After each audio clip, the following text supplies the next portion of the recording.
Hi friends, welcome to Shanu Soumi cooking. இந்த video பார்த்தீங்கன்னா என்னோட மார்னிங் ரொட்டீன் தான் உங்களோட ஷேர் பண்ணியிருக்கேன். கண்டிப்பாக இந்த வீடியோ உங்களுக்கு ரொம்ப பிடிக்கும், அதுவும் இல்லாமல் ரொம்ப யூஸ்ஃபுல்லாகவும் இருக்கும்னு நம்புகிறேன்.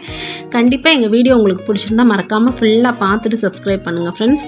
அதை விட அதிகமாக பிடிச்சிருந்தா உங்கள் ஃப்ரெண்ட்ஸ் அண்ட் ஃபேமிலிக்கு ஷேர் பண்ணுங்கள். உங்கள் கண்டிப்பாக ஒரு லைக் பண்ணிவிடுங்க. ஏன்னா உங்கள் லைக் தான் எனக்கு ஒரு மோட்டிவேஷனாக இருக்கும். இந்த வீடியோ கண்டிப்பாக உங்களுக்கு கொஞ்சம் ஒரு இன்ட்ரெஸ்டிங்காகவும் எதனால் மோட்டிவேஷனாக இருக்கும்னு சொல்கிறேன்னா, கண்டிப்பாக நம்மளால் சில நேரங்கள் எப்பவும் போல் இருப்போம்னு சொல்ல முடியாது இல்லையா. கொஞ்சம் நாள் லேசியாக இருக்கும், கொஞ்சம் ஒரு மாதிரி இருக்கும். ஸோ அந்த மாதிரி டைத்தில் இந்த மாதிரிலாம் வீடியோ பார்த்தா நமக்குள்ளே ஒரு எனர்ஜி வரும். ஸோ அதனால தான்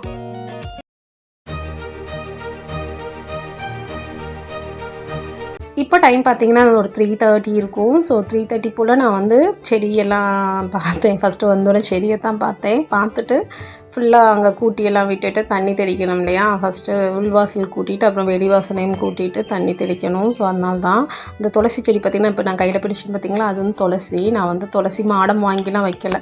ஸோ இப்படி தான் வச்சுக்கிட்டேன். இங்கே பாருங்கள், இந்த குட்டி செடிங்கெலாம் பாருங்கள், ரொம்ப ஆசையாக வாங்கி வச்சது. எனக்கு ஏதாச்சும் ஒரு மாதிரி மனசு கஷ்டமாக இருந்துச்சு, நான் வெளியில் உட்காந்துட்டு இந்த செடிகளை பார்த்துட்டு இருந்தாலே எனக்கு ரொம்ப ஒரு மாதிரி மனசு ஃப்ரீயாக இருக்கும். ஸோ அதனால தான் பாருங்கள் எவ்வளோ அழகாக இருக்குன்ட்டு. ஸோ ஏன்னா இதுவும் ஒரு உயிருள்ள ஜீவன் தானே. ஸோ அதனால் அதோட பார்த்துக்கிட்டு இருந்தாலே அது ஒரு மகிழ்ச்சியாக இருக்கும். நெக்ஸ்ட்டு வாசல்லாம் கூட்டி விட்டுட்டு இப்போ பார்த்திங்கன்னா உள்வாசலில் கோலம் போட்டுட்டேன். துளசி மாடத்துக்கும் போட்டேன், வெளிவாசலையும் போட்டேன். நெக்ஸ்ட்டு குளிச்சுட்டு வரும்போது மணி பார்த்திங்கன்னா 4:30. சாமி கும்பிட்டாச்சு. இப்போ நம்ம கிச்சன் போகலாம். கிச்சன் இப்படி தான் நைட்டு க்ளீன் பண்ணி வச்சுட்டு தான் தூங்குவேன். ஏன்னா மார்னிங் இப்படி இருக்கும்போது தான் கிச்சனில் நின்று சமைக்க தோணும். கொஞ்சம் கசமசன்னு கிடந்துச்சுன்னா கண்டிப்பாக சமைக்க இன்ட்ரெஸ்ட் வராது இல்லையா. ஸோ அதனால தான் பால் எடுத்து வச்சுட்டு தான் குடிக்க போனேன். இப்போ அந்த பால் காய்ச்சிட்டு நம்ம முதல்ல சாமிக்கு எடுத்து வச்சிடலாம். எழுந்தோடனே முதல் வேலையாக நான் பால் தான் காய்ச்சுவேன். அடுத்தது தான் மற்றபடி வேறு எதுவும் அடுப்பில் வச்சு ஆன் பண்ண மாட்டேன். பால் வச்சு ஸ்டார்ட் பண்ணால் தான். அடுப்புன்னா இந்த இண்டக்ஷன் ஸ்டவ்வும் அடுப்பு தானே. ஸோ அதில் தான் வைப்பேன் பால். அடுத்து பார்த்திங்கன்னா நேற்று போல் கடையில் ஒரு 2 கிலோ பாஸ்மதி ரைஸ் வாங்கியிருந்தோம். லூஸில் கிடைக்கும் எங்களுக்கு இங்கே. 1 கிலோ 98 ரூபான்ட்டு 2 கிலோ வாங்கியிருந்தோம். பிள்ளைங்களுக்கு லஞ்ச் பாக்ஸுக்கு ஏதாச்சும் ஒன்று பண்ணி கொடுக்க தேவைப்படும் இல்லையா. ஸோ அதனால் வாங்கிட்டு வந்தோம்.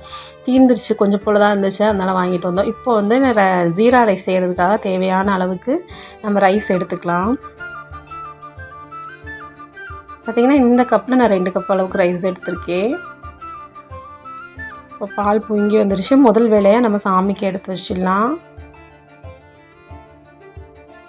இன்னொரு கிண்ணம் எதுக்கு வச்சுருக்கேன்னா, அந்த பால் ஊற்றுறோம் பார்த்திங்களா, அது பயங்கரமாக சுடும். ஸோ அந்த கிண்ணத்தில் வச்சு எடுத்து போய் சாமிக்கு வச்சுடுவேன். அப்படியே கொஞ்சமாக கீழே சிந்திடுச்சு, இந்த கிண்ணத்தில் சிந்திடுச்சு. சரி, ஒன்றும் ப்ராப்ளம் இல்லை, சாமி கிண்ணம் தானே. அடுத்து பார்த்திங்கன்னா சாமிக்கு வச்சுட்டு சுண்டல் பார்த்திங்கன்னா ஊற வச்சுருந்தேன் நைட்டு. ஸோ அது இருக்குது. இங்கே டீ ரெடி ஆகிட்டுருக்கு. டீ மட்டும் இல்லைன்னா வேலை செய்யவே முடியாதுங்க.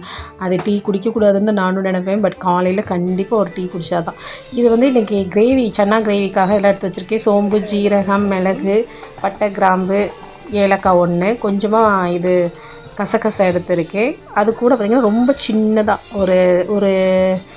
ஒரு சில்லு தேங்காய் எடுத்திருக்கேன். இதெல்லாம் அது கூட ஒரு 5-6 போல் சின்ன வெங்காயம், ஒரு 5-6 இருக்கும். ஸோ அந்த சின்ன வெங்காயம் எடுத்திருக்கேன். கூடவே பார்த்திங்கன்னா இஞ்சி பூண்டு சேர்க்கணும். என்கிட்ட பேஸ்ட்டாக தான் இருந்துச்சு. நான் நல்லா பேஸ்ட்டை சேர்த்து நல்லா நைஸாக அரைச்சி எடுத்துகிட்டு வந்துட்டேன். இப்போ சன்னா மசாலாவுக்கு ரெடி பண்ணிக்கலாம். நான் ஒரு குக்கரில் ஆயில் சேர்த்துக்கிட்டேன். கூடவே பார்த்திங்கன்னா சோம்பு, ஒரு பட்டை சேர்த்துக்கலாம். நம்ம எல்லாமே சேர்த்து அரைச்சிருக்கிறதுனால இதில் பட்டை, கிராம்பு அப்படி சேர்க்க தேவையில்லை. சும்மா ஒரு பட்டை சேர்த்தா போதும் நமக்கு. இப்போ ஓரளவுக்கு புரிஞ்சிட்ருக்கு. ஸோ இந்த ஸ்டேஜில் நான் ஒரு 3 மீடியம் சைஸ் பெரிய வெங்காயத்தை கட் பண்ணி வச்சுருக்கேன். அதை இதில் சேர்த்துக்கலாம். சேர்த்து நல்லா வதக்கி விட்டுக்கலாம். அதாவது ரொம்ப வதங்கணும்னு தேவையில்லை. கலர் சேஞ்ச் ஆகி வரும் பார்த்திங்களா, ஒரு மாதிரி பிங்க் கலரில் மாறும் பாருங்கள், அந்தளவுக்கு வதக்கினா போதும். ஸோ இப்போவே நம்ம இதில் நெய் சேர்த்துக்கலாம். பட்டர் சேர்த்தா இன்னுமே டேஸ்ட்டு செம்மையாக இருக்கும். ஸோ பட்டர் இல்லை, அதனால் நெய் சேர்த்துக்கலாம். நெய் 1 ஸ்பூன் சேர்த்துருக்கேன். பாருங்கள், ஓரளவுக்கு கலர் சேஞ்ச் ஆகி வந்துட்டுருக்கு பாருங்கள். இன்னும் 2 கிளறிட்டு நம்ம தக்காளி சேர்த்துக்கலாம். ஒரு 3 மீடியம் சைஸ் தக்காளி கட் பண்ணி வச்சுருக்கேன். அதை இதில் சேர்த்துக்கலாம். சேர்த்துட்டு மறுபடியும் ஒரு கிளறிட்டு உப்பு தேவையான அளவு சேர்த்துக்கலாம். சேர்த்துட்டு கொஞ்சமாக வதக்கி விட்டுட்டு ஒரு 2 நிமிஷம் போல் மூடி போட்டு மூடிடலாம். எதுக்கு மூடி போட்டு மூடுறோன்னா அப்போ தான் குயிக்காக வந்து நமக்கு வந்து தக்காளி வெங்காயம் வந்து வெந்து வரும். அந்த தக்காளி போட்டிருக்கோம்ல அது. இதே ஓப்பன் பண்ணி வச்சுட்டு கிளறினாலும் ரொம்ப நேரமாகும். எங்கள் குட்டீஸை பார்த்துட்டு வந்துடலாம் வாங்க. எங்கள் குட்டீஸு நான் பேசும்போதெல்லாம் வாய்ஸ் கொடுப்பாங்க பார்த்திங்கன்னா பின்னாலேருந்து. அது வந்து இந்த 2 திருட்டு பசங்க தான். பயங்கரமாக வாய்ஸ் கொடுப்பாங்க. அவங்களுக்கு கோவம் என்னென்னா நம்மள்கிட்ட பேசாமல் எங்கேயும் பேசிகிட்டு இருக்கா போல் அப்படின்னு கற்றுவாங்க. பயங்கரமாக பேசுவாங்க. ஸோ இங்கே இருக்கிறது எனக்கு ரொம்ப பொழுதுபோக்காக இருக்குது. ஏன்னா பிள்ளைங்களும் ஸ்கூல் போயிடுவாங்க, இவரும் வேலைக்கு போயிடுவார். ஸோ நான் இவங்களோட தான் டைம் ஸ்பெண்ட் பண்ணுற மாதிரி இருக்கும். இவங்க தான் எனக்கு துணையாக இருப்பாங்க. அது போக சார்லி இருக்கான். சார்லியும் கூடவே இருப்பான். இவங்க 3 பேர் தான் எனக்கு துணை. இப்போ பார்த்தீங்கன்னா ஓப்பன் பண்ணி பார்த்துக்கலாம். எவ்வளோ சூப்பராக வதக்கிடுச்சு பாருங்க. இதே வந்து நம்ம ஓப்பன் பண்ணி வச்சு கிளறினாலும் ரொம்ப லேட் ஆகும் வதங்க. அதனால ஒரு நிமிஷம் போல ஒரு 2 நிமிஷம் போல மூடி வச்சோம்னு வச்சுக்கோங்களேன், சீக்கிரம் வந்து தக்காளி வெந்து. இப்போ இதில் நம்ம நல்லா வதக்கி விட்டுட்டு மசாலா ஒவ்வொன்றா சேர்க்க ஆரம்பிச்சிடலாம். முதல்ல 1/4 ஸ்பூன் மஞ்சள் சேர்த்துக்கிட்டேன். கூடவே வந்து ஒரு 1/2 ஸ்பூன் மிளகாய் தூள். இதில் பார்த்தீங்கன்னா குழம்பு மிளகாய் தூள் 2 ஸ்பூன் சேர்த்துக்கிறேன். அந்த குழம்பு மிளகாய் தூள் இன்னைக்கு தீந்துருச்சு. நீ இந்த டப்பாவை நல்லா வாஷ் பண்ணிவிட்டு ஃபில் பண்ணணும். ஏன்னா வந்து நம்ம பல்காக அரைச்சி வச்சுடுவோம் குழம்பு மிளகாய் தூள் வீட்டில். ஸோ அதை வந்து அந்த டப்பா நல்லா வாஷ் பண்ணிவிட்டு வெயிலில் காய வச்சுட்டு திரும்ப ஃபில் பண்ணலான்ட்டு இருக்காங்க. அது தீரட்டும்னு வெயிட் பண்ணிட்டு நம்ம அரைச்சோம் பார்த்தீங்கன்னா எல்லா மசாலாவும் சேர்த்து நல்லா வதக்கி விட்டுட்டு எண்ணெய் பிரிஞ்சு வரும் பார்த்தீங்களா, அந்த ஸ்டேஜில் நம்ம அரைச்சி வச்சுருக்கோம் அரைச்சி வச்சுருந்தோம் பார்த்தீங்களா பேஸ்ட்டு, அது இதில் சேர்த்துக்கலாம். நல்லா சேர்த்து வதக்கி விட்டுட்டு எண்ணெய் பிரிஞ்சு வரும் பாருங்கள். அப்போ நம்ம சன்னா, நான் வந்து 2 பேட்சாக எடுத்துக்கிட்டேன் சன்னாவை. பாப்பா கொஞ்சம் வந்தாங்கன்னா அவங்களுக்கு சன்னா ஈவினிங்கில் வந்து கொடுத்தோம்னா வேக வச்சு கொடுத்தா அப்படியே சாப்பிட்டுப்பாங்க, பிடிக்கும். ஸோ பாதி குழம்புல போட்டு பாதி பாப்பா ஈவினிங் வந்து அவங்களுக்கு கொடுக்கலான்றதுக்காக வச்சுட்டேன். சன்னா சேர்த்துட்டு நல்லா வதக்கி விட்டுட்டு மிக்ஸி ஜார் கழுவுன தண்ணியும் அதுக்கு மேலே வந்து தேவையான அளவுக்கு தண்ணியும் சேர்த்துக்கிட்டேன். உப்பு செக் பண்ணிக்கலாம். உப்பு கொஞ்சம் கம்மியாக இருந்துச்சு, அதனால் கொஞ்சம் சேர்த்துக்கிட்டேன். இப்போ ஒரு 4 விசில் வச்சு எடுத்துக்கலாம். அப்போ தான் சூப்பராக இருக்கும் சன்னா மசாலா.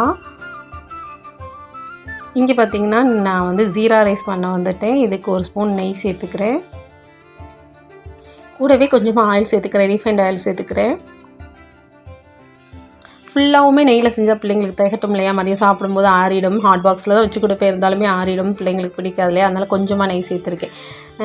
நெய் ஆயிலெலாம் சேர்த்ததுக்கப்புறம் சூடாகி வந்ததுன்னா நம்ம வந்து ஜீரா சேர்த்துக்கலாம். ஜீரா வந்து 1 ஸ்பூன் சேர்த்துக்கிட்டேன் ஜீரகம். இது கூட பார்த்திங்கன்னா 4 பச்சை மிளகாய் கட் பண்ணி வச்சுருந்தேன், அதையும் சேர்த்துக்கிறேன். கூடவே கொத்தமல்லியும் கட் பண்ணி வச்சுருக்கேன், அதையும் சேர்த்துக்கலாம். சேர்த்துட்டு கொஞ்சமாக ஒரு வதக்கி விட்டுடலாம். சும்மா ஒரு 2 வதக்கி விட்டுடலாம். இது கூட 1 ஸ்பூன் இஞ்சி பூண்டு பேஸ்ட்டை சேர்த்துக்கிறேன். சேர்த்துட்டு நல்லா வதக்கி விட்டுக்கலாம். இப்போ நம்ம வாஷ் பண்ணி எடுத்த பாஸ்மதி ரைஸை இதில் சேர்த்துக்கலாம். நான் பார்த்திங்கன்னா ஒரு 10 நிமிஷம் மட்டும்தான் ஊற போட்டிருந்தேன் பாஸ்மதி ரைஸை. அதே மாதிரி ரொம்ப நம்ம வாஷ் பண்ணக்கூடாது, 2 வாஷ் தான் பண்ணணும். அரிசி சேர்த்து நல்லா கலந்து விட்டுட்டு கூடவே உப்பு சேர்த்துட்டு திரும்ப ஒரு வதக்கிட்டு நம்ம அந்த பாஸ்மதி ரைஸுக்கு 1க்கு 1.5 அளவுக்கு நான் 3 டம்ளர் தண்ணி சேர்த்துருக்கேன். 3 அந்த அளந்து பார்த்திங்களா, அந்த சொலவு அந்த இதில் 3 இது சேர்த்துக்கிட்டேன் தண்ணி. இப்போ உப்பு செக் பண்ணிவிட்டு மூடி போட்டு மூடிக்கலாம். இது ஒரு விசில் ஃபுல்லாக வந்துட்டு சிம்மில் 2 விசில் வந்துச்சுன்னா போதும். சிம்மில் 1 விசில் வந்தால் போதும், கரெக்டாக இருக்கும். இப்போ பாருங்கள், 2மே சூப்பராக ரெடி ஆகிடுச்சு. நம்ம சன்னா கிரேவி ரெடி ஆகிடுச்சு. கண்டிப்பாக அட்டகாசமாக இருக்கும். இந்த டேஸ்ட்டு நீங்கள் ட்ரை பண்ணி பாருங்கள். சன்னா கிரேவி சூப்பராக ரெடி ஆகிடுச்சு. கூடவே ஜீரா ரைஸ் வச்சுருக்கு. இதில் ஜீரா ரைஸ் இருக்குது பாருங்கள். ஜீரா ரைஸும் நல்லா கலர்ஃபுல்லாக சூப்பராக ரெடி ஆகிடுச்சு. சாப்பாடு நல்லா உதிரியாக இருந்துச்சு. சூடாக நம்ம போட்டு பிரட்டி எடுக்கும்போது தான் அது ஒட்டுது நல்லா. ஆனால் சாப்பாடு நல்லா உதிரியாக இருந்துச்சு. சூப்பராக ரெடி ஆகிடுச்சு நம்ம ஜீரா ரைஸும் சன்னா கிரேவியும். அடுத்து நம்ம கிச்சன் பாருங்கள். இப்போ தான் நான் சுத்தம் பண்ணிட்டேன், க்ளீன் பண்ணிட்டேன் கிச்சனை. க்ளீன் பண்ணது போக இப்போ நம்ம இதெல்லாம் ஓப்பன் பண்ணோம்ல, அந்த 2 குக்கர் மூடி தான் அங்கே இருக்குது. அப்படியே எங்கள் அடுப்பு பக்கத்தில் ஒரு பேக் சைடு இருக்குல்லையே, அங்கே பார்ப்போம் வாங்க. இது பார்த்திங்கன்னா நேற்று ஈவினிங் துவைச்ச துணி. ஈவினிங்னால் ஒரு 3 மணி போல் துவைச்சி போட்டேன். வாஷிங் மிஷினில் பெரும்பாலும் போட மாட்டேன், நல்லா வெயில் அடித்தா கையில் தான் துவைப்பேன். ஸோ அந்த துணியை மடச்சி வைக்கல, நேற்று கொஞ்சம் லேசியாக இருந்ததுனால விட்டுட்டேன். இதில் பார்த்திங்கன்னா துணி ஊறிட்டுருக்கு. எல்லா வேலையும் முடிச்சுட்டு தான் துவைக்கணும். அவ்வளோதான் ஃப்ரெண்ட்ஸ், இன்றைக்கி வீடியோ கண்டிப்பாக உங்களுக்கு ரொம்ப பிடிக்கும்னு நம்புகிறேன்.